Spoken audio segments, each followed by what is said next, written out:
I'm Paul Perkins with the check of your ag weather. Widespread highs in the 90s continue all the way through Saturday as a ridge of high pressure builds eastward onto the plains. Sunday through Tuesday, the hottest days. Highs top out in the mid-90s to around 100 in most of Nebraska, in the low to mid-100s for southwest Nebraska and northern Kansas. The combination of heat and humidity Sunday through the middle of next week makes it feel like it's 100 to over 105. Sunday night through Monday night, a disturbance flattens that high-pressure ridge, bringing very small chances of thunderstorms. Any rain amounts should stay on the light side. Despite the temporary weakening of the high-pressure ridge, temperatures are not impacted. In fact, temperatures are likely to rise the middle of next week as the ridge of high pressure rebuilds right over the plains. Drier and hotter weather are on tap in the long-term forecast. Chances are high for warmer than normal temperatures for Nebraska and Kansas Monday through the first 6 days of August. During late July and early August in central Nebraska, daytime highs are usually in the upper 80s with overnight lows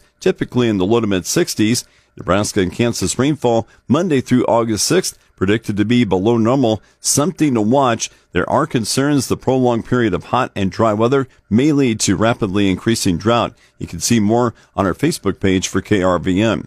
Key weather factors driving the markets include hotter weather in the Corn Belt, while the Northern Plains, Canadian Prairies, and Black Sea region continue to deal with hotter and drier weather. Southeastern U.S. rain gradually decreases in coverage and intensity in the next few days. Additional rainfall could reach 2 to 4 inches or more in the western Gulf Coast, and from northern Florida to the coastal Carolinas. Most of the rest of the U.S. receives rainfall totaling an inch or less the next 5 days.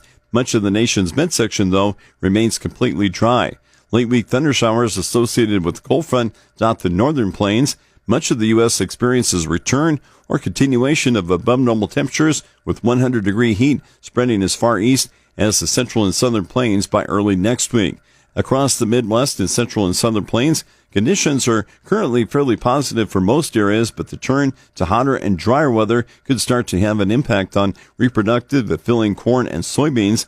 Towards the northern plains, there are increasing concerns of dryness and heat, mostly for the wheat, but also for corn and soybeans.